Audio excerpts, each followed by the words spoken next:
আসসালামু আলাইকুম। আমার আরেকটি নতুন ভিডিওতে আপনাদের স্বাগতম জানাচ্ছি। আমি লাস্ট যে কয়েকটি ভিডিও আপলোড করেছি আপনাদের কাছ থেকে প্রত্যাশার থেকেও বেশি সাপোর্ট পেয়েছি। আপনাদেরকে আমি রিকোয়েস্ট করেছিলাম যারা আমার চ্যানেলটিতে নতুন আসবেন অবশ্যই চ্যানেলটিকে গ্রো করার জন্য লাইক, কমেন্ট, শেয়ার এবং সাবস্ক্রাইব করে পাশে থাকবেন। তো আপনারা কথা রেখেছেন এবং আমার চ্যানেলটি সাবস্ক্রাইব করেছেন। এই জন্য আমি প্রতিনিয়তই ব্যাংকিং রিলেটেড বিভিন্ন ধরনের টপিক, বিভিন্ন ব্যাংকের প্রোডাক্টস অ্যান্ড সার্ভিসেস নিয়ে আলোচনা করার জন্য মূলত এই চ্যানেলটি খোলা। তো আপনাদের এই সাপোর্টে অবশ্যই সেই কমিটমেন্ট আমি রাখার চেষ্টা করব। প্রতিদিন অথবা প্রতি 2 দিন পর পর একটি করে ভিডিও আপলোড দেওয়ার চেষ্টা করব। আজকে আপনাদের সবার সাথে আমি আলোচনা করব যে ইসলামী ব্যাংক বাংলাদেশ, আপনারা জানেন যে এটি বাংলাদেশের অন্যতম একটি সেরা ব্যাংক ছিল এবং এটি আস্তে আস্তে তার হারানো দিন ফিরে পাচ্ছে। আপনারা রিসেন্ট একটি শেয়ার বাজারের ইসলামী ব্যাংকের অবস্থান দেখলে এটি আরো স্পষ্ট হবে। শেয়ার বাজারের এটি গতকালের একটি চিত্র। এখানে দেখা যাচ্ছে যে ইসলামী ব্যাংকের শেয়ার দর বায়ার আছে কিন্তু সেলার নেই। দ্যাট মিন্স এই শেয়ারটির এতই চাহিদা যে এখানে দেখা যাচ্ছে প্রায় 3.5 লাখের মতো বায়ার তাদের রেট ফিক্সড করে বসে আছে, বাট কোনো সেলার শেয়ারটি ছাড়তে চাচ্ছে না। লাস্ট কয়েকদিনের যদি আমরা চিত্র এখানে দেখি যে 27/8/24 তারিখে ইসলামী ব্যাংকের শেয়ারের হাইয়েস্ট প্রাইস ছিল 42 টাকা 50 পয়সা। সেখান থেকে আপনারা দেখেন যে 28 তারিখ, 29 তারিখ 42 টাকা 60 পয়সা, 42 টাকা 1 পয়সা এরকম করে করে আস্তে আস্তে আবার শেয়ারের দামটা বেড়ে গেল এবং লাস্ট 24/9/2024 তারিখে সর্বোচ্চ 64 টাকায় গিয়ে ইসলামী ব্যাংকের শেয়ার দর থেমেছে। তো হঠাৎ করে এই যে আমূল পরিবর্তন শেয়ার বাজারে ইসলামী ব্যাংকের অবস্থানের, সোমবার ইসলামী ব্যাংকের মোট বাজার মূলধন ছিল 9,450 কোটি টাকা, যেটা ঢাকা শেয়ার বাজারের অষ্টম বৃহত্তম তাদের মূলধন। তো ইসলামী ব্যাংক আস্তে আস্তে কিন্তু তাদের সেই হারানো দিন ফিরে পাচ্ছে। আমরা জানি এই ব্যাংকটি যথেষ্ট ভালো একটি ব্যাংক ছিল, বাংলাদেশের ইসলামী ব্যাংকগুলোর মধ্যেই না অন্যান্য সকল ব্যাংকের মধ্যে এটি একটি সেরা অবস্থানে ছিল।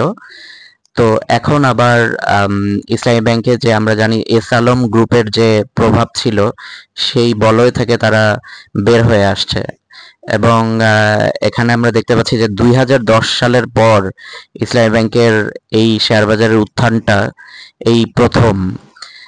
তো এখন যদি আমরা অ্যানালাইসিস করি যে কি কারণে ইসলামী ব্যাংকের এই শেয়ার দর বেড়ে গেল, মূলত 3টি কারণে ইসলামী ব্যাংকের শেয়ার দর এত বেশি বেড়েছে বলে বাজার বিশ্লেষকরা মনে করছেন। তো আমরা সেই কারণ 3টি নিয়েই এখানে অ্যানালাইসিস করার চেষ্টা করব। প্রথম যে কারণটি সেটা হচ্ছে যে প্রথম এবং সবচেয়ে বড় কারণই আসলে এটি যে ব্যাংকটি থেকে এস আলম গ্রুপকে সরিয়ে দেয়া। এস আলম গ্রুপের আমরা দেখেছি যে তারা কিভাবে ঋণ অনিয়ম করে, ইভেন আমরা এটাও দেখেছি যে এস আলম গ্রুপের বাসার যে গৃহকর্মী আছে সেই গৃহকর্মীর হাজবেন্ড ইসলামী ব্যাংকে সিনিয়র প্রিন্সিপাল অফিসার হিসাবে নিয়োগ পেয়েছিলেন।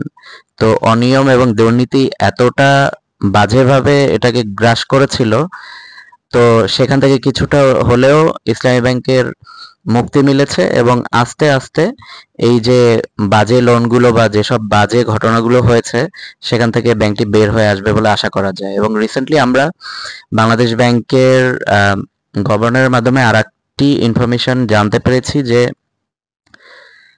ইন্টারন্যাশনাল ফাইন্যান্স কর্পোরেশন বা আইএফসি ইসলামী ব্যাংকে বিনিয়োগ করতে পারে। বাংলাদেশ ব্যাংকের গভর্নর বিভিন্ন গণমাধ্যমে এই বিষয় নিয়ে আলোচনা করেছেন যে ইন্টারন্যাশনাল ফাইন্যান্স কর্পোরেশন বা আইএফসি ইসলামী ব্যাংকের 5 থেকে 10% শেয়ার হোল্ড করতে পারে। তো এই কারণেও মূলত এটিও অন্যতম আরেকটি কারণ ছিল ইসলামী ব্যাংকের শেয়ার দর হঠাৎ করে এরকম ভাবে বেড়ে যাওয়ার পিছনে।